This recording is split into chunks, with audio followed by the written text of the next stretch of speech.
চট্টগ্রামে পণ্যবাহী ট্রাকে চাঁদাবাজের বিরুদ্ধে প্রতিবাদ সমাবেশ অনুষ্ঠিত হয়েছে।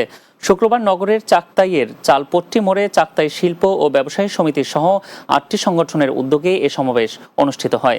চট্টগ্রাম চাল ব্যবসায়ী সমিতির সভাপতি এনামুল হক এনামের সভাপতিত্বে বক্তব্য রাখেন চাকতাই শিল্প ও ব্যবসায়ী সমিতির সাধারণ সম্পাদক ফরিদ উদ্দিন আহমেদ, চট্টগ্রাম চাল ব্যবসায়ী সমিতির সাধারণ সম্পাদক ওমর আজম সহ অন্যরা। চট্টগ্রাম নগরীর কাজীর দেউরি এলাকায় ঐতিহ্যবাহী কাজীবাড়ি শাহী জামে মসজিদের সম্পত্তি রক্ষা করার দাবি জানিয়ে মানববন্ধন করেছেন এলাকাবাসী। শুক্রবার বিকেলে কাজীর দেউরি এলাকায় এই মানববন্ধন অনুষ্ঠিত হয়। মসজিদের সাবেক সভাপতি কাজী শাহাদাত হোসেনের সভাপতিত্বে এতে উপস্থিত ছিলেন বর্তমান সভাপতি মীর কাজী আবুল হোসেন রুমি, বাবুর্চি সমিতির সভাপতি মোহাম্মদ আহমদুল্লাহ, সৈয়দ আজহারুল হক সহ এলাকাবাসী। এ সময় ধর্ম উপদেষ্টা ও প্রধান উপদেষ্টার সহযোগিতা কামনা করেন মসজিদ কমিটির নেতারা।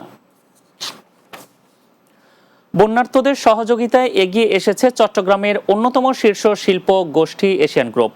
শুক্রবার নোয়াখালী, কুমিল্লা ও ফেনী সহ বন্যা কবলিত এলাকায় ২০,০০০-এরও বেশি মানুষকে সহায়তা তুলে দেন তারা।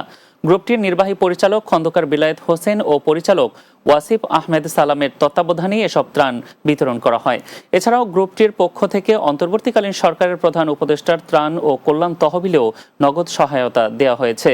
এর আগে নগরীর মোহরা নামক এলাকায় বন্যার্ত ৫০০ পরিবারের মাঝে নগদ ১০ লাখ টাকাও বিতরণ করেন এশিয়ান গ্রুপের ব্যবস্থাপনা পরিচালক এম এ সালাম।